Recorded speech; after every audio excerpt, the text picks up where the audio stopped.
Bonsoir à toutes et à tous. Bienvenue pour ce 7e Facebook Live d'une série qui a commencé le 30 avril dernier et qui s'est poursuivie au fil du temps. Beaucoup de choses se sont passées depuis. Les Facebook Live ont été très suivis. On a des statistiques qui nous emmènent au-delà de 135 000 vues pour tous ces Facebook Live, ce qui est franchement étonnant. Donc on vous remercie à toutes et à tous d'avoir été très présents. Et puis ça explique aussi peut-être le retour, et même sûrement le retour du professeur Jean Sibilia, que je salue. Jean, bonjour, merci d'être avec nous. Robert Hayman, merci d'être avec nous aussi. C'est vous qui avez initié ces Facebook Live avec Catherine Trottmann et ça nous fait très plaisir d'avoir, vraiment très plaisir, Ordom, d'avoir assuré tout ça. Partagé, hein, c'est partagé. Merci. Merci pour toute l'équipe qui a travaillé. Alors dites-nous, vous êtes capable de nous expliquer pourquoi on retrouve Jean Sibilia aujourd'hui sur ce plateau? Jean Sibilia avait fait une prestation tout à fait exceptionnelle, je veux dire, dans un moment où on ne comprenait pas très bien ce qui se passait. On avait du mal à appréhender la gravité des choses.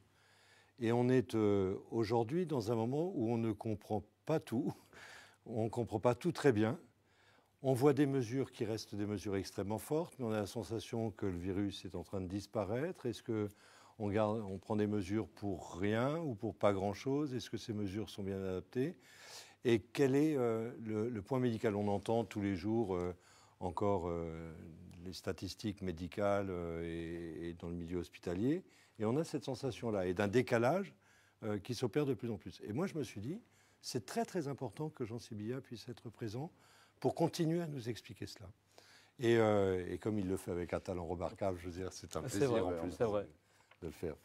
Indépendamment de ça, c'est aussi un clin d'œil, mais qui est un clin d'œil très sérieux. Je veux dire qu'il y a eu, pendant cette période, évidemment, on l'a beaucoup dit, les applaudissements au balcon, il y a eu les attentions portées au milieu médical, il y a un débat qui s'engage.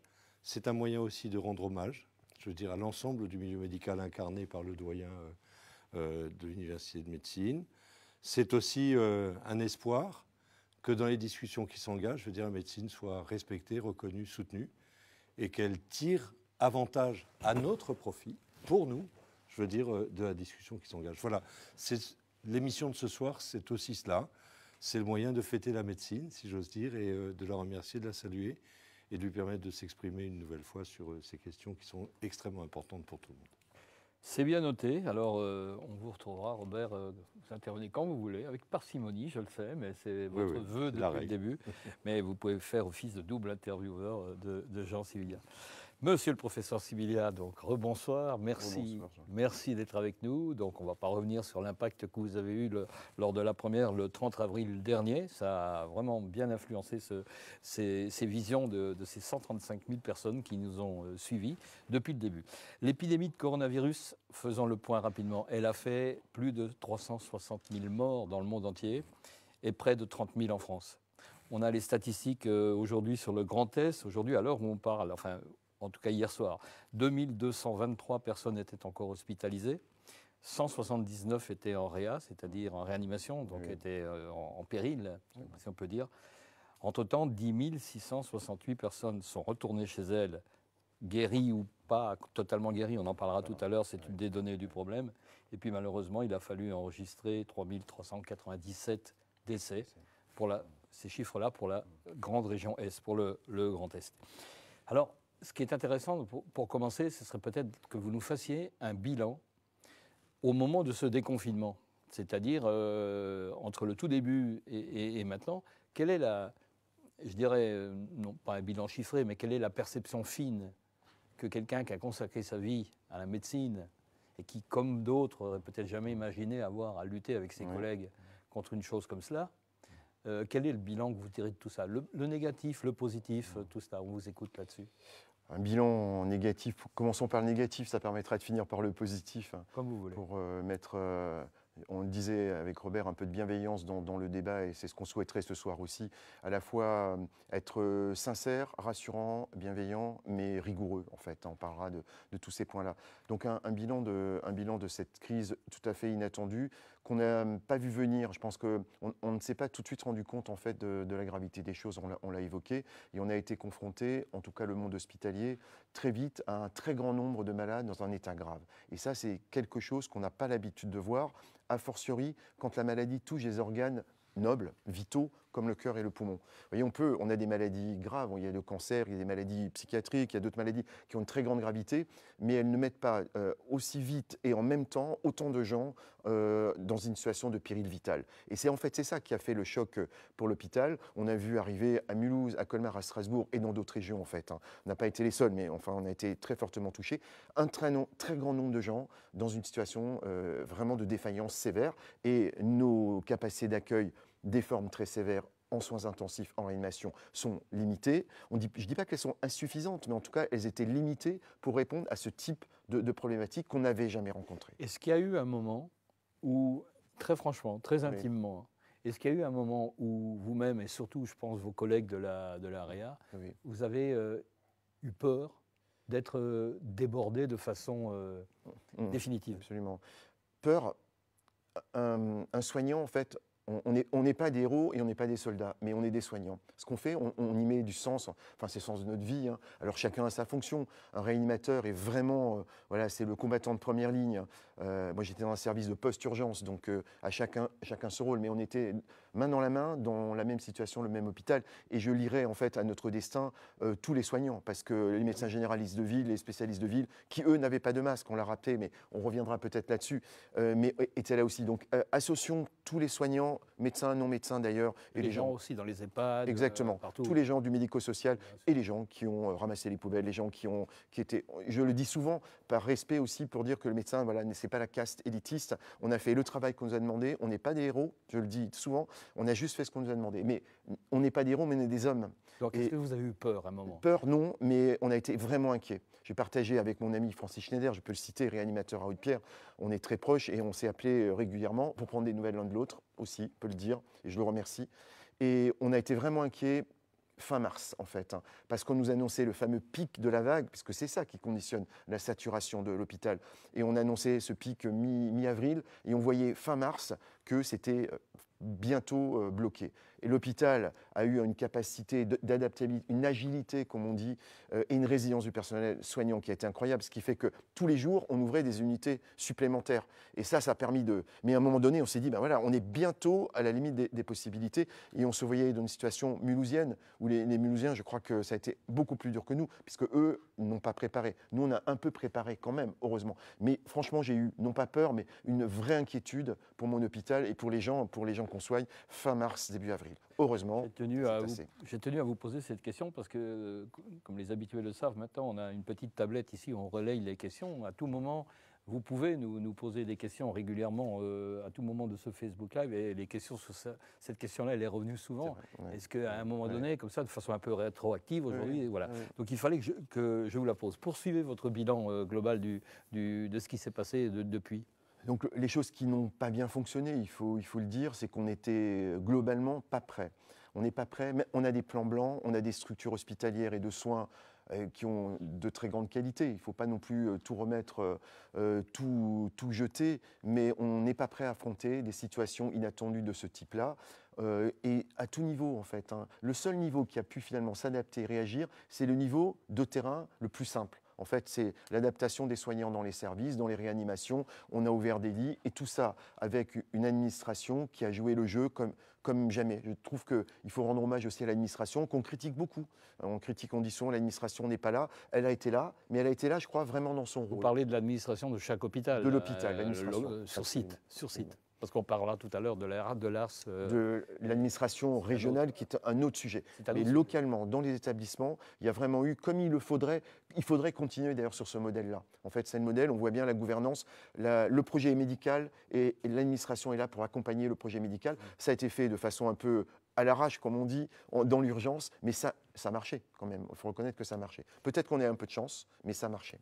il y a eu une telle mobilisation si forte de la part du personnel et des soignants notamment, qu'on se demande aujourd'hui, mais dans quel état sont-ils? Est-ce qu'ils ont récupéré à l'heure actuelle par rapport au plus gros de ce qu'ils ont dû assumer? Il y a clairement de la souffrance. Il y a la souffrance qui est liée au stress. Vous savez, c'est quand vous êtes sur le front, l'énergie de la bataille, elle vous tient. Et l'énergie, un peu du désespoir quand même, parce qu'on voyait des gens arriver, ça tient les gens. Mais quand ça se relâche, évidemment, on voit bien aujourd'hui, on a un peu plus d'absentéisme légitime. Les gens sont un peu fatigués. Je pense aussi à nos étudiants. On a fait une enquête auprès de nos étudiants qui montre qu'il y a au moins 30% des étudiants qui ont subi un stress extrêmement intense. Ils sont montés au créneau eux-mêmes. Ils sont superbement montés au créneau en s'organisant eux-mêmes.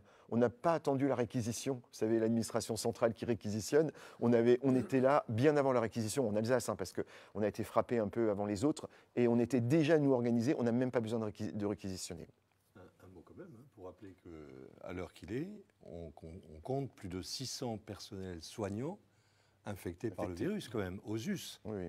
Pas sur la plage régionale d'Alsace, aux US. Hôpitaux universitaires de Strasbourg. Considérable. Oui, bien sûr, évidemment.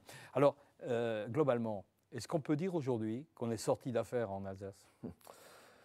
Pardon pour cette question piège. Oui, c'est une question. Les gens la posent comme ça. Mais elle est normale, elle est légitime, et ce qu'on s'est dit avec Robert, on doit répondre clairement aux gens en disant ce qu'on sait, ce qu'on ne sait pas. C'est pas parce que le feu rouge passe au vert qu'il n'y a pas de limitation de vitesse derrière. Donc il faut prendre un aphorisme assez simple.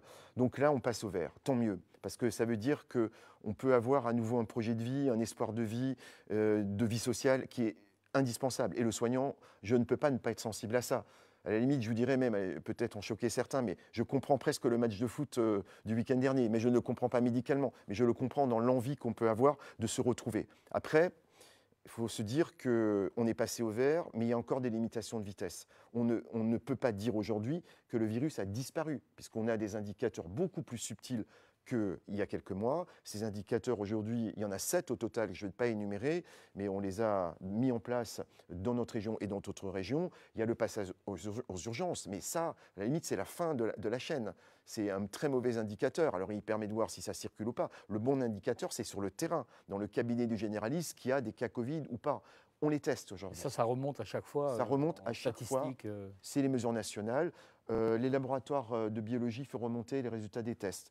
Le centre 15 fait remonter les appels. Le SOS médecin fait remonter les indications. Les urgences font remonter les cas Covid qui passent à l'hôpital. Et je vous passe le système qu'on met en place d'ailleurs. On peut faire un peu de promotion, de pub pour notre créativité alsacienne.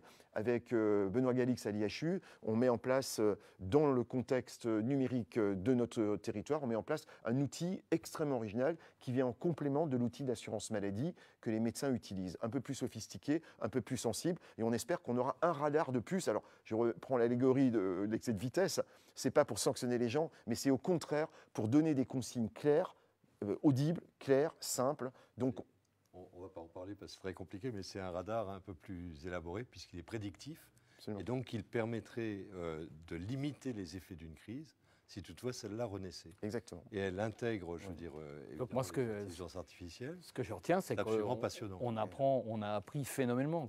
À une vitesse supersonique. Ça veut dire que si une deuxième... Alors, pardon pour cette évocation, on n'est encore pas sorti de la première, mais si une deuxième vague arrivait ou qu'une autre pandémie vienne dans les années, on ne sait pas, ça voudrait dire qu'on aurait un acquis d'expérience phénoménale. Certes, moi j'en suis convaincu. Et du coup, s'y prendrait pas de la même façon peut-être. Absolument. Je pense qu'on peut, si on veut résumer ce qu'on vient de dire sur une question qui est majeure, le virus n'a pas disparu. Donc n'écoutez pas quand on vous dit il n'y a plus de virus, c'est faux. Le virus est toujours là, le risque de contamination existe à un niveau extrêmement faible, on le sait.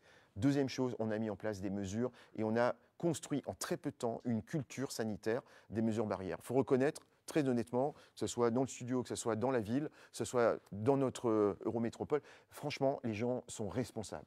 Vous savez, il suffit qu'il y en ait 70 à 80% de responsables, ils travailleront pour les autres. C'est comme la vaccination, il suffit qu'il y ait 80% de personnes vaccinées, ça protège la population. Je regrette pour les 20% qui n'ont pas compris, mais la grande majorité de nos citoyens sont intelligents et responsables et ils ont compris ça, ils portent des masques, ils gardent la distance. C'est ça, fondamentalement, qui commence par être la chose la plus efficace. Après, tous nos radars, ils permettront, comme l'a dit Robert très justement, permettra de détecter le premier petit signal, pour éviter que l'hôpital soit submergé par la vague. Quand les gens arrivent à l'hôpital, aux urgences, c'est trop tard. Ça veut dire que le virus circule depuis des semaines ou des mois. Vous avez vu l'histoire qui est très intéressante pour essayer de comprendre la cinétique de la première vague. On pense qu'il y avait déjà des premiers cas en Ile-de-France en décembre, peut-être en Alsace, c'est à vérifier. Hein. Peut-être même en novembre. Peut-être même en novembre, à Colmar, mais c'est à vérifier quand même. Hein. Voilà. Il faut prendre ça avec beaucoup de prudence. Mais ça veut dire que le virus a longtemps, en sous-marin, sous l'eau, il a cheminé. Et puis le moment où il sort de l'eau, c'est trop tard. Est-ce que cet arsenal de choses, vous dites vous-même, très très fine, le radar le plus fin, là, hein, voilà, est-ce que cet arsenal vous a permis de détecter une petite résurgence par rapport à la fin du déconfinement? De mémoire, je cite des chiffres, je crois que le fameux taux R était de 0,5, 0,6. Il serait, je parle bien en conditionnel, il serait remonté vers 0,8 aujourd'hui. Oui. Ça veut dire que la fin du confinement, elle est notable, un peu comme sur un sismographe. Absolument. On repère là. Alors, deux remarques simples. C'est qu'aujourd'hui, nous ne sommes qu'à moins de 3 semaines du 12 mai, qui était l'anniversaire de ma maman, donc j'ai bien retenu la date du 12 mai. Qu'elle soit bénie. Il est beaucoup trop tôt pour se faire une vraie idée. Rappelle des choses très simples. Le jour où vous êtes contaminé, vous allez rester en incubation entre 4, 5 et 15 jours. Donc vous imaginez, le temps que les gens revivent, le temps qu'ils se contaminent, qu'ils incubent et qu'ils fassent ces symptômes, on ne pourra absolument rien dire sur cet indicateur avant mi-juin, probablement au plus tôt. Deuxième notion qui est extrêmement subtile à comprendre et qui explique d'ailleurs la différence France-Allemagne, c'est plus vous testez, plus vous avez de chances de détecter des cas, par définition. On va y revenir. Ça. Donc, ça n'a plus rien. C'est comme si vous mesuriez deux événements, pas avec la même règle. Donc, vous ne pouvez pas comparer. On ne peut pas comparer aujourd'hui les choses. Et on a beaucoup plus de radars, on teste beaucoup plus, on détecte donc beaucoup plus. C'est plus fiable. Mais c'est beaucoup plus fiable, bien sûr, bien sûr. Ça nous permet d'enchaîner directement sur 2 points qui intéressent au plus haut point, d'ailleurs, les gens qui nous écoutent, et le commun des mortels, bien sûr. Ce sont les masques et les tests. Du coup, il est presque heureux que j'entende aujourd'hui qu'on a progressé et qu'on serait capable de lutter beaucoup mieux, beaucoup plus vite, beaucoup plus efficacement contre une éventuelle nouvelle pandémie ou la résurgence de celle-ci, on va en parler aussi. Parce que du côté, sincèrement, des masques et du côté des tests, on a quand même été un moment à se dire, mais dans ce pays, bon sang, est-ce qu'il reste encore des gens capables de prévoir des choses, quoi? On a tous lu l'enquête des amis d'Havet et l'homme dans le monde, ou l'épisode des masques. Hein, on a encore brûlé récemment des masques qui auraient pu servir, encore une fois. Mais, et voilà, à un moment donné, on avait 1,6 milliard de masques, tout confondu. Et le stock a fondu pour des raisons d'économie de basse échelle. Est-ce qu'on va être prémunis dans l'avenir pour cette histoire de masques et de tests? Les Allemands se sont mis à tester à une échelle incroyable, beaucoup plus tôt que nous. Bien sûr. Les masques ont brûlé aussi pour des problèmes de croyance. C'est-à-dire que pendant le début de la pandémie, ce qui arrive en Chine n'arrivera pas chez nous, on ne sera pas touché. On a même envoyé des masques en Chine. Et donc une expertise qui est totalement à côté de la plaque. Quoi. On part de là. Je suis complètement d'accord. Hein. Ce que dit Robert est très juste. Je pense que c'est comme les crashs d'avions. En fait, le crash arrive parce qu'il y a plusieurs erreurs successives qui s'additionnent. Et je pense que la première erreur est d'avoir sous-estimé le fait que cette pandémie puisse toucher l'Europe, très clairement. Il faut être honnête, il y a 2 jurisprudences, bien le comprendre, hein, que j'excuse pas les experts et je peux faire mon mea culpa, moi aussi, je vous le dis très sincèrement, j'étais pas convaincu que ça nous toucherait. Pour 2 raisons, on a eu 2 épisodes, celui de 2003, le petit frère du Covid-19, qui était le SARS 2003, qui n'est jamais sorti des pays asiatiques et qui est le petit frère le plus proche du Covid-19, il n'était jamais arrivé chez nous. Et ça, c'est une forme de rassurance. La deuxième jurisprudence, c'est la grippe en 2008, hein, très célèbre, qu'on a anticipé de façon extraordinaire à l'époque, hein, les vaccins, les masques, etc., elle n'est jamais arrivée. Donc vous voyez, c'est une succession, on crie au loup, c'est la petite histoire des enfants, hein. On crie au loup une fois, on crie au loup 2 fois, le loup, quand il vient la 3e fois, on ne l'attend pas, quoi. Et je pense que malheureusement, mais je le regrette parce que c'est une forme d'immaturité, je me fais mon autocritique, c'est une forme d'immaturité intellectuelle parce que c'est pas que ça n'arrive pas 2 fois, ça n'arrivera pas 3 fois. Et je pense que et beaucoup de gens l'ont fait, moi je le reconnais et ce serait bien de le dire. La question des masques, c'est la 2e grande erreur, on n'en avait pas. à un moment donné, je pense qu'il faut qu'on ait l'honnêteté. Une fois de plus, je vais parler au nom du corps médical. On peut regretter qu'on ait dit des choses qui étaient on n'a pas besoin de masque. On avait besoin de masque. Et en plus, ce n'était pas cohérent. Enfin, la défiance. Il ne faut pas se cacher ici que ça cachait une carence. Il faut être honnête. Il ne faut pas se le cacher. Parce que ce n'était pas cohérent. On ne peut pas dire d'un côté qu'il en faut pour les soignants qui sont en première ligne et qu'il n'en faut pas pour les caissières ou les gendarmes qui sont en première ligne un peu différemment. Mais aussi, donc je pense que c'était les mots, on appelle ça les éléments de langage qu'on utilise à un moment donné, le discours, la communication qu'on passe, elle a été, je pense qu'elle n'était pas de mauvaise intention, mais elle a été très mal calculée et elle a créé quelque chose qu'on paye encore aujourd'hui et qu'on essaie de rattraper. Et j'aimerais tellement qu'on puisse redonner de la confiance aux gens. Les gens ont perdu la confiance. Ils ont perdu la confiance parce qu'on a la confiance sur des données de cohérence. Il faut que ce qu'on dise et ce qu'on fait soit en cohérence. On y reviendra, on en a parlé sur les mesures. Est-ce que les mesures qu'on continue à prendre sont cohérentes avec l'état des choses? Il faut que les gens... que tout le monde, tout citoyen doit comprendre que c'est cohérent. Et la confiance reviendra parce qu'ils comprennent les choses. Jean Sévillia, il faudrait peut-être que vous deveniez directeur général de la santé en France, peut-être. J'aime trop les malades et j'ai eu des choix à faire déjà, mais moi j'aime mon métier de docteur et de médecin. Je dis ça parce que M. Salomon, qui est directeur aujourd'hui général de la santé en France, était membre du cabinet de Marisol Touraine de très longue date, oui. etc. C'est peut-être un peu vache de proposer ça à Jean Sévillia au moment où beaucoup de gens pensent qu'il faut réformer tout ça quand même. On en parle. Mais Jérôme Salomon, juste pour vous dire. On est un petit peu persifleur quand même. Mais bon. Jérôme Salomon est quelqu'un qui connaît très bien la santé publique. Certainement. C'est un homme bien, c'est un homme sérieux. Mais il a été pris dans une machine. Il n'est pas le seul à la tête de cette machine et il a mené une communication qui est celle qui a été menée. Bien sûr. Soyons aussi bienveillants. Soyons aussi bienveillants avec des gens qui ont des métiers difficiles. Absolument. Mais mon rôle, moi, c'est de poser les questions et d'animer. On répond à toutes les questions. D'animer un direct. Et vous, c'est d'y répondre. C'est pas le rôle le plus facile à tenir d'ailleurs. Beaucoup de questions évidemment sur le vaccin. Alors là encore, c'est lire dans le mar de café. On sait qu'il y a plusieurs équipes qui sont dans les starting blocks, qui ont même dépassé certains stades du suivi de tout ça, qui va élaborer un vaccin. On a une chance de l'avoir, ce vaccin, avant la fin de l'année ou au tout début de l'année qui vient? La vaccination, je pense que c'est un virus respiratoire responsable d'une affection aiguë. Oui. Et on sait que dans ces situations-là, on sait trouver des vaccins.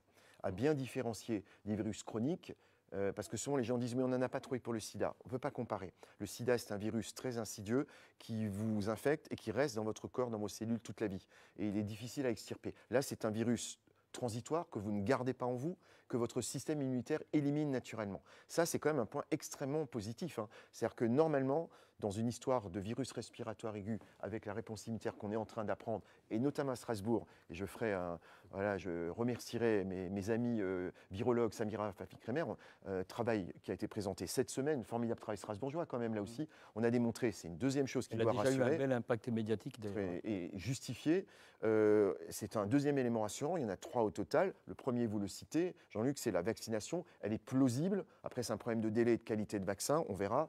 2, c'est la détermination, notamment par les travaux strasbourgeois de Samira, qu'on développe, même chez des sujets qui font peu de symptômes. C'était 163 soignants d'hôpital qui avaient fait une infection Covid certaine, mais avec peu de symptômes. Donc c'est une population qu'on connaît bien, on avait le test virologique. On pensait qu'il ferait peu d'anticorps. Les Chinois avaient dit qu'il n'y a pas beaucoup d'anticorps dans cette situation. 98% de ces 163 personnes, après un mois, 98% ont fait des anticorps protecteurs. Pas juste des anticorps protecteurs. On appelle ça neutralisant, ça neutralise le virus. La troisième chose extrêmement rassurante, qu'il faut évidemment confirmer, mais on veut aussi donner des éléments nouveaux qu'on n'avait pas il y a 3 semaines, c'est que des chercheurs allemands et américains ont montré que dans la population générale, tout le monde n'a pas d'anticorps, évidemment, puisqu'on n'a jamais vu le Covid-19, il n'y a pas d'anticorps anti-Covid-19, mais on a en soi, 30% de la population, des globules blancs déjà armés, capables de reconnaître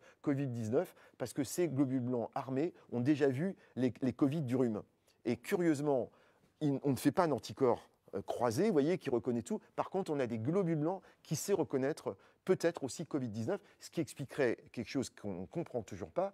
Pourquoi dans une même famille, vous avez un membre de la famille infecté, un deuxième, et le troisième, il ne fait absolument aucune infection. Ce n'est pas qu'il fait une infection sans symptômes, il ne fait pas d'infection. Le Charles de Gaulle, vous avez vu, un peu plus de la moitié des marins infectés, l'autre moitié non. Donc il y a peut-être ce qu'on appelle une immunité croisée, un peu compliqué, mais pas compliqué à comprendre. On peut avoir en soi des globules blancs préarmés à reconnaître que... En somme, on est protégé naturellement par rapport à d'autres. Ce qui change complètement la donne, hein, parce qu'on en a parlé la dernière fois, on était encore il y a un mois sur la notion d'immunité de population, où il faudrait que 50 à 70% de la population ait vu le virus, on n'est qu'à 10-15, mais si il y a 30% ou 40% qui a déjà une immunité de base, pas extraordinairement anti-Covid, mais suffisante pour que ça ne fasse pas d'infection grave, ben, si c'est vrai, confirmons-le. Il y a 2 études, je répète, une allemande, une américaine, c'est déjà pas mal. Si on confirme ces travaux, qui sont des travaux difficiles, hein, on mène un travail aussi à Strasbourg avec Samira pour essayer de regarder ces globules blancs armés pour voir ce que ça donne. Si on le confirmait, ce serait vraiment une bonne nouvelle. Alors, d'autres questions aussi qui tombent régulièrement, la saisonnalité. Elle était évoquée très tôt, notamment par le professeur Raoult. On y reviendra plus tard sur ce cas-là aussi, parce qu'il faut en parler évidemment, hein, ça préoccupe beaucoup les gens. La saisonnalité était évoquée, espérée évidemment. Il semblerait que ce soit le cas. La fameuse courbe en cloche est en train de s'effondrer complètement, et on peut penser que si c'est le cas, dans les toutes semaines qui viennent, on sera réduit à quoi d'ailleurs, vous nous le direz. La saisonnalité veut dire aussi que ça peut revenir.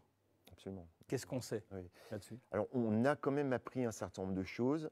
C'est un virus qui n'est pas un virus froid, comme d'autres coronavirus, mais c'est un virus qui n'aime pas le chaud. Il y a une nuance. Hein. En tout cas, il prolifère beaucoup plus dans l'humidité à des températures basses. Ça, vous nous l'aviez déjà dit le 30 avril dernier. Ça, c'est confirmé. Ça veut dire qu'il va faire chaud et sec. Surtout chez nous, il fait quand même plutôt sec. Donc, ce n'est pas favorable au virus. Ce qui est intéressant, c'est de regarder l'expérience de d'autres pays chauds. Et on a une très forte hétérogénéité. Vous voyez, prenons l'exemple de Mayotte, qui était en plein été, hein, avec une température élevée, mais plutôt humide quand même.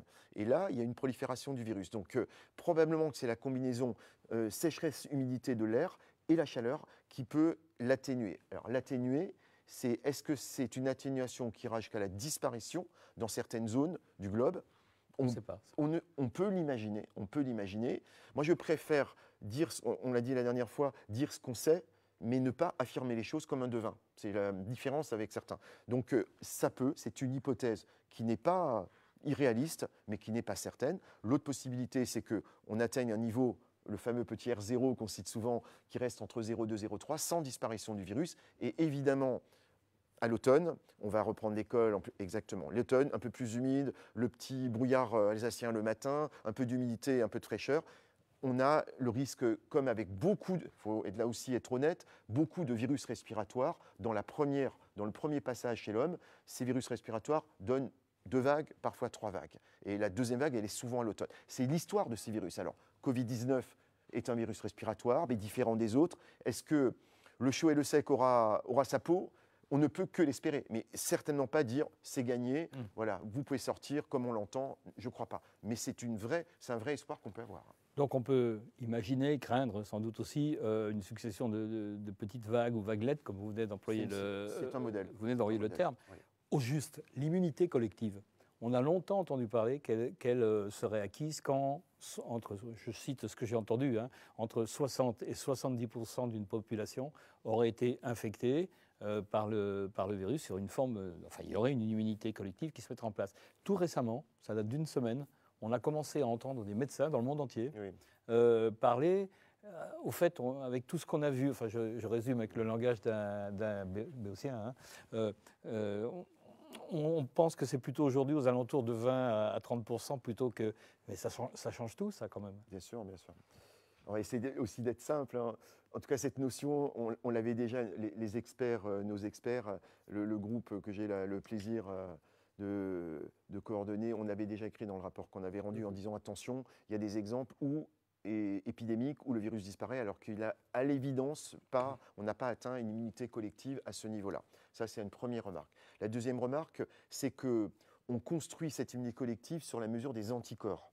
Or, je viens de vous expliquer qu'un virus, les anticorps, ça peut servir, mais il n'y a pas que les anticorps, il y a aussi les globules blancs. Et peut-être que pour ce virus, les globules blancs sont plus importants que les anticorps. Les deux, c'est mieux, mais peut-être que les globules blancs armés sont plus importants. Donc, on peut ne pas avoir 50 à 70% de population qui a développé des anticorps, mais une population qui a des globules blancs armés qui permettent de se défendre. C'est une hypothèse, et donc à ce moment-là, par définition, on n'aura pas besoin d'atteindre les 50 à 70% de malades ayant eu des anticorps, de sujets ayant des anticorps. D'accord.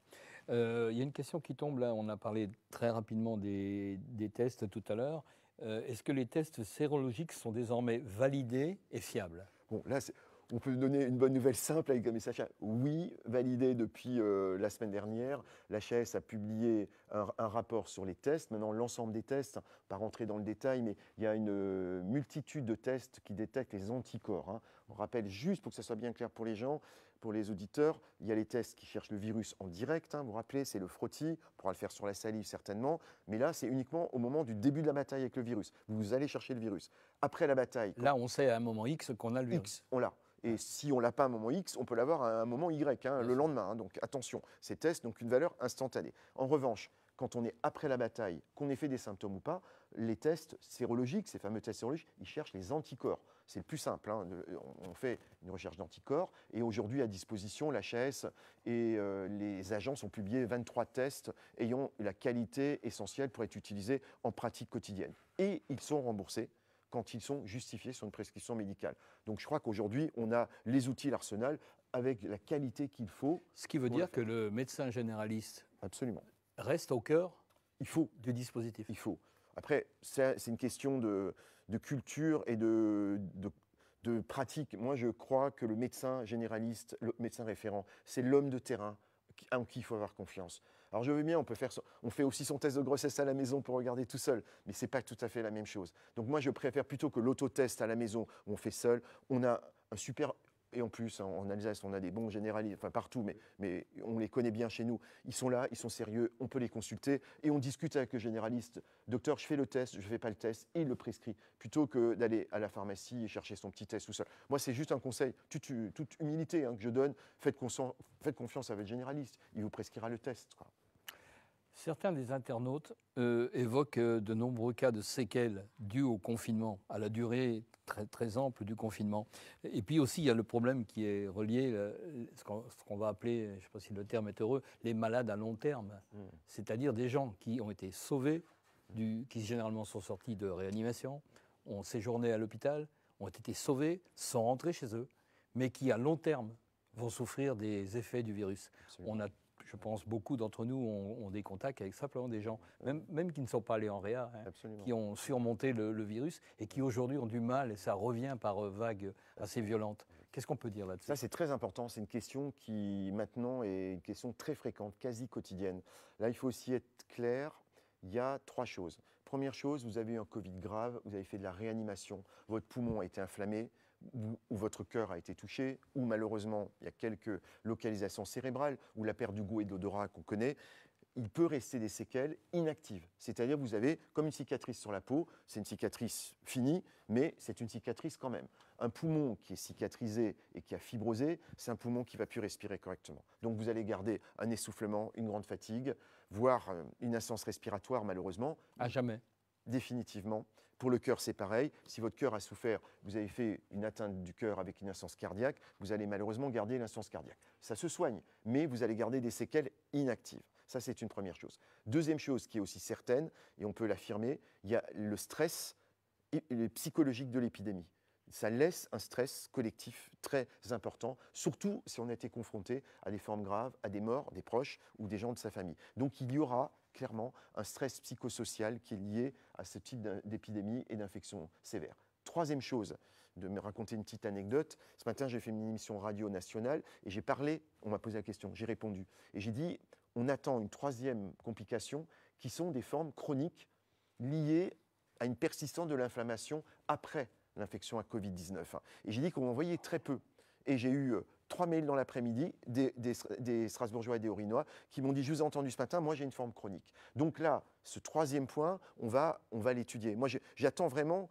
On a quelques patients, pour l'instant pas beaucoup, je ne peux pas estimer le nombre, mais qui, après cette infection, continuent à garder des douleurs, de la fièvre, des troubles divers et variés qui ne sont pas des séquelles inactives. Donc je pense qu'il faut qu'on étudie bien cette population.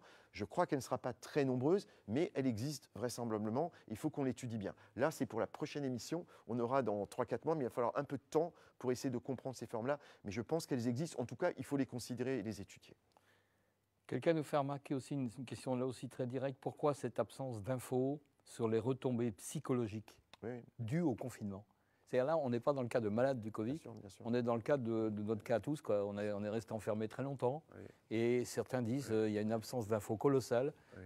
par rapport. Est-ce qu'on a déjà noté en consultation, dans les hôpitaux ou chez les médecins généralistes, des gens qui viennent pour ça? Ça a été assez vite noté dès le début du mois d'avril, quand on a vu arriver les malades non Covid, notamment les personnes âgées qui étaient en difficulté à la maison parce que le fils, la fille ne vient plus, ils n'ont pas les petits-enfants, ils se retrouvent seuls. On a vu d'ailleurs très vite aussi cette difficulté, cette détresse des personnes dans les EHPAD qui étaient isolées. Donc très clairement, ce stress a touché beaucoup les populations les plus âgées par définition, un peu isolées, mais pas que. Pas que. Il y a, là, on est plus dans la sociologie, mais aujourd'hui, il y a des études qui ont été lancées, même à Strasbourg, hein, avec les sciences humaines et sociales, pour analyser les conséquences psychosociales du confinement sur les familles. Parce que je peux vous dire, vous le savez, on le sait tous, hein, parce que là, ce n'est pas de la médecine, c'est presque de la vie quotidienne, hein, citoyenne. Mais les gens qui ont vécu confinés avec 2 ou 3 enfants, faire les devoirs, faire du télétravail, faire le ménage, ne pas sortir, et je le dis avec vraiment humour, supporter son conjoint, parce qu'on le sait, hein, vous avez vu, et je le dis avec humour, mais derrière, il y a un truc très sérieux, vous avez vu les conflits conjugaux, et là, il y a une prise en compte préventive, ce qui est très bien avec ce numéro d'alerte, mais clairement, malheureusement, dans ces situations-là, ça apparaît aussi. Donc, je crois qu'il y a eu beaucoup de choses de faites, il y a beaucoup de choses qui vont être faites, et je crois qu'il faut absolument en tenir compte. Pour vous donner un exemple, montrer qu'il y a une prise de conscience préventive, mes psychiatres bien-aimés de l'hôpital ont mis en place une cellule qui s'appelle Covipsy, qui était une cellule pour les soignants, mais aussi pour les citoyens. Donc ça a été pris en compte d'emblée. Le problème, il est toujours le même. Sénèque disait que les pires des souffrances sont celles qui sont muettes. Et c'est toujours le même problème. C'est-à-dire ceux qui sont le plus dans la souffrance et dans le besoin, c'est ceux qui communiquent le moins et qui sollicitent le moins le service public. On le voit d'ailleurs dans le cadre économique, hein, le nombre de gens qui je veux dire, sont inquiets. Écoutez l'ensemble des reportages de parents qui ne veulent pas retourner voir leurs enfants retourner à l'école, de gens qui ne veulent pas retourner dans leur entreprise, qui sont inquiets, etc. Ah, il y a eu un Chacun dans notre vie, on le voit bien. Bien sûr. Avec des gens qui, lorsque vous passez, si vous n'avez pas de masque, s'écartent énormément. On voit un moment de crainte et d'inquiétude qui s'exprime dans les yeux et dans l'attitude. Exactement. Dans ces craintes, justement, il y a une question qui vient de tomber. La zone verte ne veut pas dire relâchement. Est-ce que les équipages de prévention Covid seront toujours mobilisés et interviendront-elles dans tous les quartiers de la ville? Merci pour la question, parce que ça permet de rappeler ce qu'on a dit en introduction. Passage du feu au vert ne veut pas dire pas de limitation de vitesse, hein. C'était ça l'aphorisme qu'on a. C'est pour bien expliquer qu'on doit être dans une façon de se reprojeter dans l'avenir. C'est très important de revivre une vie sociale, mais en gardant la rigueur qu'on a apprise dans les 2-3 derniers mois. Donc évidemment, tous les radars de détection dont on a parlé, ils sont super actifs et on les améliore encore au fil de l'eau. Ils ne sont pas installés et puis on dévisse le truc, hein. On continue à les améliorer en permanence. Donc on va encore améliorer la capacité d'action, dont les équipes sur le terrain qui seront là pour traiter les sujets contacts en particulier et casser le plus vite possible les chaînes de contamination. Donc oui, très bonne question. Il faut surtout ne pas relâcher ça. Surtout, hein, ne relâchons pas pendant quelques semaines, quelques mois, si besoin encore cette vigilance. Avant de passer à demain, parce que ça, il faut en parler, puisqu'on ne vous reverra pas tout de suite hein, dans ce cadre-là. Deux questions. Une, encore générale, aux médecins. Quels sont les gestes barrières à adopter dans les piscines, qu'elles soient fermées ou en plein air? Là, il fait beau, les gens commencent à se dire, on va aller au Wacken ou en Allemagne ou ailleurs, avec les frontières qui vont réouvrir. Qu'est-ce qui va se passer quand je vais être dans le grand bain? La question, parce qu'il y a les piscines avec l'eau chlorée, mais il y a aussi les plans d'eau où l'eau n'est pas chlorée. Et là-dessus, je crois que c'est utile que j'en sais. Là, je vais donner uniquement mon éclairage de docteur, en fait, hein, de médecin sur le sujet. Et après, il y a une vraie problématique citoyenne politique aussi, d'ouverture. Hein, mais le point de vue médical, c'est que si la piscine et les plans d'eau sont des zones de rapprochement social sans respect des mesures barrières élémentaires, ça ne sera pas correct. Donc, par définition, alors c'est pas, évidemment, ça n'est pas une salle confinée, c'est mieux, on est à l'air, on est à l'extérieur, mais le regroupement de grands nombres de gens sur une plage au lac Achard ou au Bagarzé n'est pas forcément une bonne idée, ni dans les piscines. Donc, clairement, je crois qu'il est logique d'ouvrir les parcs, logique d'ouvrir les piscines et les plans d'eau, parce qu'on va aussi devoir, là je dépasse un peu ma compétence, mais j'interpelle Robert là-dessus, mais le chaud va arriver, peut-être la canicule cet été. Si tous les plans d'eau, toutes les piscines sont fermées, on ne résistera pas à la vague. C'est pas jouable. On aura je le crains aussi. Donc soyons intelligents, soyons bienveillants et soyons pédagogues. Donc il faut ouvrir. En tout cas, le soignant et le médecin dit on peut ouvrir, mais si on ouvre, on doit faire attention. Donc dans les piscines, il y aura des mesures de cycle. On va annoncer l'ouverture des piscines pour le 15. Dans des conditions très précises, ce n'est pas l'objet de la réunion. Absolument, exactement. Mais dans des conditions de précaution sanitaire, évidemment. Bon, alors les précautions sanitaires, l'objet, c'est que dans les piscines. Donc. On peut ouvrir, mais on va devoir faire vraiment attention. Mais il faut ouvrir, je crois, ça me paraît raisonnable. Voilà. Et puis, il y a une question pour le doyen de la fac de médecine. Là. Hop, l'autre casquette. C'est un de mes petits étudiants qui doit poser une question. Je ne sais pas, sans doute. Le concours pour les étudiants de première année a été déplacé compte tenu du contexte au 17 juin. Selon quelle modalité, on vous attend au tournant là manifestement, hein. Selon quelle modalité ce concours sera-t-il organisé? Regroupement de plus de 1800 étudiants est-il précisé? Envisagez-vous une augmentation du numerus clausus? Y a-t-il des mesures d'allègement ou de souplesse envisagées? Alors, sujet, préoccupation quotidienne. Vous faites vite parce que ça ne concerne qu'une petite population, mais multiquotidienne. Elle est importante et elle vous est proche. Alors, très simple. Les mesures sont nationales parce que c'est un concours national régi par une loi, la loi de 2009. Donc, on applique la doctrine. Voilà. Cette doctrine, elle est vraiment adaptée à la problématique aujourd'hui. On a pris des mesures, comme pour les écoles, des mesures extrêmes dans le bon sens du terme. 3, on a des locaux, heureusement, et on a utilisé le Wacken pour faire. Donc, il faudrait que je demande à Robert de me faire une petite réduction sur l'ardoise parce que ça coûte cher, mais ça nous a coûté très très cher à l'université. Mais on était obligé de le faire. On ne pouvait pas le faire évidemment dans les locaux de la faculté. Donc ça sera fait au Wacken. Il y a 9 ouvertures. Il y a toute une procédure d'entrée pour les 1800. Ils ne sont pas 1800 d'ailleurs. Ils sont plutôt 1400, je pense. Les locaux provisoires de Parc Expo. Voilà, de Parc Expo. On a vraiment les locaux, les moyens, on a les masques, on a le gel. On a la capacité de faire composer les étudiants qui seraient malades à ce moment-là dans des salles à part. Enfin, on a vraiment mis une organisation, croyez-moi, et merci à ma scolarité, je remercie ma scolarité à la fac. Ils sont une centaine de personnes qui bossent et qui ont bossé malgré le confinement de façon extraordinaire pour que le concours se fasse. Alors, on va aborder une question qui est à cheval sur le passé récent et sur l'avenir proche, et puis une série de questions après complètement sur l'avenir. Alors évidemment, mais ce ne sont pas des questions stricto-médicales, c'est plus sur l'organisation générale de la santé dans notre pays, c'est-à-dire aussi localement. Plein de questions, évidemment, vous en doutez, sur le professeur Raoult, sur notamment l'étude du Lancet sur l'hydroxychloroquine. On a bien compris ce produit est désormais interdit non pas pour ses utilisations classiques, mais pour l'utilisation liée au Covid-19. C'est un décret ministériel qui est tombé suite à l'étude du Lancet notamment. Et cette étude a été contestée, fortement contestée, et non pas par des individus lambda comme moi, mais par notamment une tribune de 150 personnalités, ça date d'hier. Parmi les signataires de cette lettre ouverte se trouvent des cliniciens, des statisticiens, d'autres chercheurs du monde entier, de Harvard, à l'Imperial College de Londres. Donc là, on n'est pas dans le on-dit, dans l'avis que je pourrais avoir, ou qu'on pourrait avoir, nous qui n'y connaissions rien. La question c'est, est-ce que c'est aussi simple qu'on nous l'a dit sur cette histoire-là?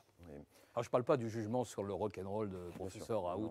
D'ailleurs, je ne veux pas m'exprimer sur un collègue. Enfin, c'est pas à moi c'est pas à moi. On se dit, est-ce que cette histoire-là est aussi claire qu'on voudrait nous faire entendre définitivement depuis le week-end dernier? Il devrait faire une réponse très claire. Ça n'est pas clair. Enfin voilà. Pour aujourd'hui, la réponse la plus simple, nous n'avons pas la réponse à la question posée. Je vais essayer de vous expliquer très simplement pourquoi. Parce que la question n'est pas une question, mais ce sont des questions. La question est de savoir, le médicament, vous le prenez à quelle dose? Vous le prenez associé à quoi? Azithromycine ou pas? Et personne ne sait. Ça, c'est l'antiviral, ça. Voilà, parce que l'azithromycine est un antibiotique qui, normalement, tue les bactéries, mais qui peut aussi affaiblir un peu les virus. Donc, quelle dose? Est-ce qu'on associe ou pas à l'azithromycine ou à un autre médicament? Troisième chose très importante, à quel moment on le donne? À quel stade, voilà, à quel stade? Et donc, vous imaginez la complexité de la question. Tant qu'on n'aura pas fait une étude carrée qui répond à la question 1, est-ce que, je vais vous les faire simples, est-ce que le traitement seul ou en association, les deux, sont efficaces avant l'arrivée de la maladie, préventif? on ne pourra jamais répondre. Ou au tout début. Au début, lors des premiers symptômes. C'est ce que dit Didier Raoult à Marseille. Il dit que c'est lors des premiers symptômes. Mais si c'est lors des premiers symptômes, comme 85% des gens guérissent sans séquelles, vous faites un rapide calcul, même sans être un grand mathématicien, un grand statisticien, vous imaginez le nombre de malades qu'il faut pour démontrer l'efficacité d'une maladie qui guérit presque 9 fois sur 10 toute seule, en quelques jours. Donc, et c'est le reproche méthodologique qui est fait d'un côté, comme ça, je juge de paix, je vais faire Salomon. L'étude du professeur Raoult est une étude qui n'est pas une étude randomisée bien organisée. L'étude du Lancet est une étude qui n'est pas bien organisée. Les deux études, alors l'une, c'est peu de malades, l'autre c'est beaucoup de malades, mais le beaucoup, il est sur 6 continents, je crois, dans plusieurs centaines de centres. Donc en plus, c'est un effet de dilution. C'est le principal reproche qui est fait par ces 150... Ce reproche, on peut l'entendre, sauf qu'il n'y a pas d'études parfaites, on ne les a pas aujourd'hui. Je ne sais pas si on les aura d'ailleurs un jour, je ne suis même pas sûr qu'un jour on répondra, et a fortiori, s'il n'y a pas de deuxième vague, on n'aura plus de malades pour répondre à la question. Donc je ne sais pas, ça restera certainement un modèle pour les écoles de médecine, pour les facs, les universités, un modèle de communication en temps de crise, de méthodologie en temps de crise. On avait parlé un peu la dernière fois, c'est une vraie question. Est-ce qu'en temps de crise, quand on n'a pas de traitement, pas de vaccin dans cette situation, est-ce qu'on a le droit éthiquement de soigner? C'est d'ailleurs la revendication du professeur Raoult. Il dit, de toute façon, on ne sait pas, donc moi je soigne. Sauf que soigner, c'est apporter un bénéfice, mais aussi un risque. Et l'étude du Lancet qui pose question, hein, elle est peut-être mal faite, mais elle montre une surmortalité qu'on ne peut pas ne pas regarder. Ce qu'on peut regretter, c'est que ça occupe autant de temps dans les actualités, que pendant ce temps, il n'y a plus rien qui se passe dans le monde, en quelque sorte, hein, sur les chaînes d'actualité permanentes. Et que ça occulte aussi un autre débat sur la recherche, sur la nécessité de mettre des moyens sur la recherche. On va en parler. Toutes ces questions sont occultées par une polémique, Exactement. je veux dire, qui me paraît à moi assez stérile en l'état. Exactement. Elle a parasité le terrain, et elle a parasité le terrain en amenant les choses sur le côté émotionnel. Or, on ne devrait pas être dans l'émotionnel, on devrait être dans le rationnel et l'organisation. Les citoyens, les gens, les patients, ils n'attendent pas de l'émotionnel ou de la communication. Ils attendent qu'on leur dise voilà ce qu'on peut faire ou ce qu'on ne peut pas faire. On prend le risque, on ne prend pas le risque. C'est pour ça que moi, je renvoie chacun dans son camp. Je vous le dis sincèrement, je ne comprends pas non plus très bien qu'on interdise l'utilisation d'une molécule dans une situation comme ça. Donc, je crois que la vérité était probablement dans une sagesse plus grande de faire et de soigner, mais de soigner non pas n'importe comment, mais dans un cadre bien accompagné, avec identifié, une analyse et des résultats obtenus. Voilà. En tout cas, c'est pas un bal au centre, mais c'est un peu... Robert, à ce que vous disiez, les médias et notre profession va aussi avoir à beaucoup retirer de ce qu'on vient de vivre avec ce coronavirus. Mais le ferons-nous? Je n'en sais rien. On va parler vraiment de l'avenir maintenant. Et pour ça, on vient juste d'atteindre le délai de 45 minutes, là, mais on va prolonger un peu. C'est notre dernière, là, donc... Et puis il faut le faire parce que aussi les gens se posent des questions aussi. Le Ségur de la santé vient de démarrer. Hein. Certains disent déjà que c'est un grand barnum qui vient de démarrer, mais bon, on va leur laisser cette responsabilité de juger comme ça. Il paraît désormais plus que probable que beaucoup de professions de soignants qui ont été très délaissées par le passé vont voir une revalorisation de leurs émoluments qui est évidemment tout à fait normale. Mais ce Ségur de la santé, c'est une question, est-ce qu'il sera aussi consacré à remodeler le système global de santé en France? Parce qu'il apparaît que ça pète de partout, pardonnez-moi l'expression. Nous-mêmes, à Hors-Norme, on a consacré il y a 2 ans un important dossier sur les services d'urgence où c'était la tension, comme on dit maintenant, était dramatique, et ça ne s'est pas arrangé depuis.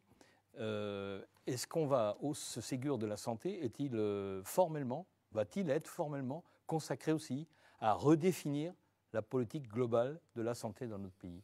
Si je veux faire une réponse simple, je dirais, je le souhaiterais de tout cœur, mais j'en suis pas convaincu. Hein. Voilà, on va faire une réponse très brève, avec quelques commentaires évidemment. Le système va mal, on le sait, et on le savait avant Covid-19. C'est un crash test viral, hein, Covid, mais c'est un crash test d'un système qui était déjà essoufflé, en grande souffrance, sans mauvais jeu de mots, hein, sur l'essoufflement. Mais ce n'est pas la cause. Covid est le révélateur de quelque chose qui ne fonctionnait pas. Ça ne fonctionnait pas pour plein de raisons. On n'a pas le temps de faire le débat, l'analyse des difficultés, mais les gens le font. On l'a fait déjà il y a de nombreuses années, depuis 3-4 ans, les déserts médicaux, la difficulté de l'accès aux soins, l'encombrement des urgences, la difficulté d'accès à l'innovation, aux nouveaux traitements, le coût des nouveaux traitements. Il y a d'innombrables problèmes. Et puis la mentalité tableur Excel, quoi, on va dire, hein, c'est-à-dire le pognon avant tout et la compta avant tout, quoi. Ça, j'en viendrai à l'établissement qui est l'hôpital public. Hein. On pourrait beaucoup parler de l'hôpital public, mais l'hôpital public n'existe que dans un système de santé. Il faut avoir une approche qui est une approche globale du système de santé. Donc c'est inenvisageable autrement. Évidemment que l'hôpital public est le pilier, et c'est le pilier qui a tenu, en fait. Hein. Et là, c'est le pilier qui a sauvé des vies. Et j'en suis très heureux, parce que c'est la preuve que ce pilier est fondamental. Donc si j'ai juste 2-3 commentaires à faire, parce que je me passionnerai de ce débat-là, parce que j'ai aimé beaucoup de cœur. Mais on va vous donner la parole dans Hors d'Homme, le prochain numéro. Volontiers, parce qu'il y a beaucoup de choses on va le faire, parce que ça nous intéresse. Mais on a besoin d'un hôpital public dont on redéfinisse vraiment la signification et le rôle social et sociétal. Et moi, je lis aujourd'hui beaucoup, et on écrit, et j'essaie de porter des messages, mais il y a des modèles complètement différents. Il y a le modèle où l'hôpital est le pilier du service public, solidaire, bienveillant, à l'accueil de tous, équitable. Et moi, je crois fondamentalement à ce modèle-là. C'est ma pensée profonde. C'est dur d'être soignant de ne pas penser à ça. Mais j'entends aussi des directeurs d'hôpitaux ou d'autres, ou des financiers, ou des mutualistes qui disent que ce système n'est pas viable, ça coûte trop cher et qu'il faut un système différent, de type ESPIC, vous savez, c'est des établissements privés à but non lucratif ou à but lucratif, et qu'il y aurait d'autres modèles alternatifs à l'hôpital public. Je vous donne ma conviction, moi j'y crois pas. Mais si on fait l'hôpital public, il faut qu'on le fasse comme une aide ouverte au territoire. L'hôpital public, il doit beaucoup plus quelques règles simples. Il ne peut pas ne pas travailler avec les praticiens de la ville ou avec le privé. Aujourd'hui, il faut un maillage territorial. Et moi, je crois au territoire et pas aux méga Ça a été dur de travailler avec le privé. Hein. On connaît des exemples nombreux en France où les agences régionales de santé, dont on va reparler rapidement, ont quasiment fait en sorte qu'on ne travaille pas du tout avec le privé. Ce qui, au niveau des citoyens, nous paraît non seulement illogique, mais scandaleux. Incompréhensible, bien sûr. Sachant que même le privé est de l'argent public, puisqu'il est financé par l'argent de la sécurité sociale, donc il y a une part d'argent public, même dans l'activité privée. Mais sortons, à la limite, ce n'est pas important. On doit travailler ensemble. Quand j'étais président de la Conférence nationale des doyens, moi, première chose qui m'a choqué, c'est le clivage, les postures et le complotisme bilatéral de toutes ces communautés qui ne s'aiment pas, alors que quand on est soignant, on n'a qu'un seul choix, c'est se tendre la main. Deuxième chose que j'aimerais, c'est qu'on redonne du sens à la mission de soignant dans l'hôpital public et qu'on crée un hôpital public au service d'un projet médical d'un territoire, dans le territoire, avec un projet dirigé par des soignants. Avec, évidemment, qu'on a besoin d'un directeur. Évidemment, notre directeur n'est pas en cause. Hein. Ce discours n'est pas un discours anti-directeur, anti-bureaucratique. On a besoin de l'administration, mais c'est une administration au service du projet médical. C'est d'ailleurs intéressant parce que, pour avoir fréquenté beaucoup de soignants pendant cette période, non pas comme malade, mais comme observateur privilégié des situations, je veux dire, le nombre de médecins du secteur hospitalier qui m'ont dit « Enfin, nous sommes reconnus et nous avons l'occasion de nous exprimer et nous sommes à la place où nous devons être. » Exactement. Et cette crise nous a révélé dans ce qu'il y avait de meilleur qui puisse arriver à l'hôpital public, puisque nous reprenions notre place, je veux dire, devrait donner quand même un signe à ceux qui négocient pour repositionner un peu les forces, non pas pour exclure, comme le dit Jean, mais pour repositionner, parce qu'il y a là, de toute évidence, un truc. Moi, j'ai été frappé, excuse-moi, je prends une minute, mais pour voir à quel point les médecins étaient économes de moyens, rechercher l'économie des choses pour sauver des vies, pour utiliser à bon escient le matériel, etc. Je ne suis pas spécialiste, donc je ne suis pas apte, je dirais, à porter un jugement, mais tous les témoignages ont porté à cela, tous, sans exception. Et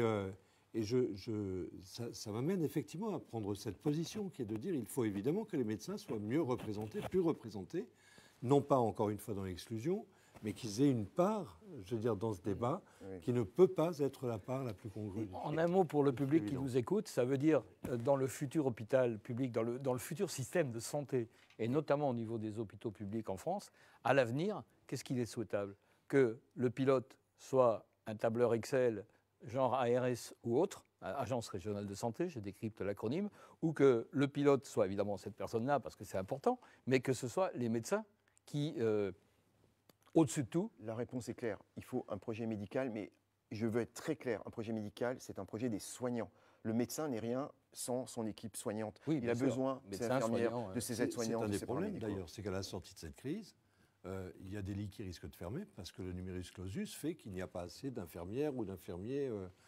D'ailleurs, l'ARS aussi de soignants de l'Agence régionale de santé Alsace, je sais pas si ça fonctionne par département. Non, pas Grand Est. Grand Est régional.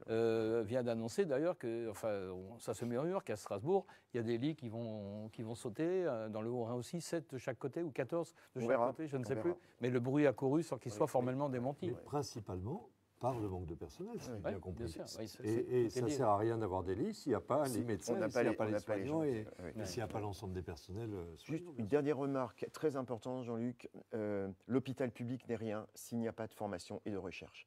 Et ça me permet de conclure. C'est une chose que je suis tombé de ma chaise quand j'ai vu le Ségur de la santé et que j'ai vu que le Ségur de la santé n'associait pas la formation et la recherche et l'innovation dans l'hôpital public qui doit irriguer de formation. Mais c'est inconcevable et c'est le grand reproche que je ferai à ce Ségur. C'est certainement pas de discuter, de travailler sur la légitime reconnaissance salariale. Légitime, plus que légitime. Elle est incontournable des soignants qui doivent être mieux considérés, mieux rémunérés, avec des conditions de travail largement modifiées, avec peut-être une vision aussi de l'hôpital de demain éco-responsable. On a des tonnes de déchets. Il y a des tas de sujets comme ça, donc c'est totalement légitime. Mais on ne peut pas le faire sans intégrer la formation, la recherche et l'innovation, et donc intégrer l'université. Donc moi, mon angle d'attaque, je vais essayer de me battre les prochaines semaines, c'est non au Ségur de la santé s'il n'est qu'une revendication salariale syndicale, totalement légitime, il faut le rappeler, je vais le dire 10 fois, mais il faut que ça soit dans une vision globale du système de santé et qu'on intègre là-dedans formation, recherche, innovation. Sinon, le truc sera tari dans quelques temps et ça ne marchera pas. C'est pas la peine de faire un Ségur, il suffit de faire une augmentation salariale et puis d'arrêter. On est bien d'accord. Sinon, comme le dit Robert, si on ne forme pas, si on n'est pas bon, on n'aura pas les médicaments, pas les techniques et pas les soignants. On aura des hôpitaux vides, sans soignants. Ce n'est pas l'objectif. Jean, vous allez avoir tout le loisir dans les colonnes de Hors-Normes qui sortira début juillet et qu'on va boucler dans les 15 jours qui viennent pour vous exprimer parce qu'on sait, vous, que vous avez gardé plein de choses sous le pied, comme on dit, et on vous donnera l'occasion d'en reparler. C'est l'heure des remerciements qui arrive maintenant parce que c'est notre dernière émission. Et croyez bien que moi, à titre personnel, et plein de gens qui nous entourent dans cette aventure, on se dit, zut, il y aura encore plein de sujets à traiter. Je pense à la culture, je pense aux restaurateurs à qui on a fait un appel du pied pour qu'ils viennent nous rejoindre, mais qui nous ont dit eux-mêmes, on ne sait pas encore grand-chose. Ça va aller. Ça va sans doute aller. Mais vient quand même le moment des remerciements. D'abord, particulièrement des remerciements vous concernant, Robert Herrmann. On y associe Catherine Trottmann, qui a été aussi un peu à l'origine de l'idée au niveau de la métropole, parce que c'était innovant, jamais fait.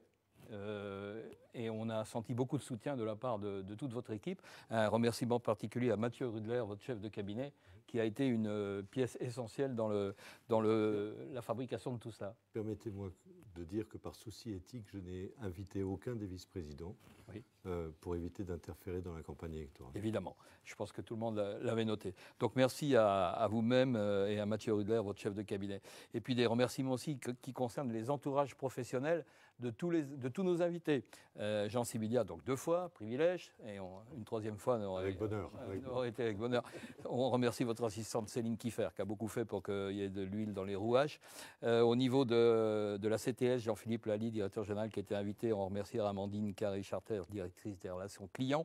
À la SNCF, Stéphanie Domange, qui était venue au niveau du réseau TER. On remercie Anne Corbet, directrice de la communication. À la CCI, Jean-Luc Heimburger, il faut remercier 2 personnes. Éric Duperron, son directeur de cabinet, et Christophe Weber à la communication. Au rectorat, Audrey Desbains, chef de cabinet, et Gaël Talbot, attaché de presse. À la préfecture, Aurélie, contre-civile du cabinet de Madame la préfète. Et puis à la Chambre des métiers d'Alsace, récemment, Anne Biber, directrice du cabinet du président. On remercie également Via Storia. Nous sommes aujourd'hui dans les studios de Via Storia. Toutes ces équipes chaleureuses qui nous ont bien facilité la tâche sous la houlette de Yann Poincelet. Et puis, bien entendu, merci aux équipes d'Hors-Normes, en particulier à Lisa Allaire, qui, dans l'ombre, a parfaitement agencé toutes ces questions pour qu'elles nous arrivent en direct live, et Patrick Adler, directeur de la publication. Ça a été un vrai plaisir. Et merci à toi-même pour la qualité des questions. Et puis, Jean-Luc, moi, les remerciements que vous m'adressez, j'aimerais qu'ils soient retransmis, pas à moi. Moi, je suis pas important. C'est les soignants, enfin les gens que je représente. C'est beaucoup plus important que voilà. Je le fais pour eux aussi. Voilà.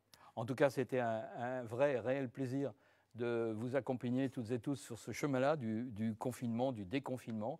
Peut-être que ça aura une suite. En tout cas, on a peut-être inventé un système qui mériterait, à mon sens, d'être répliqué dans la vie publique de nos collectivités. C'est un plaisir de vous informer comme ça. Bonsoir à toutes et à tous et peut-être à bientôt.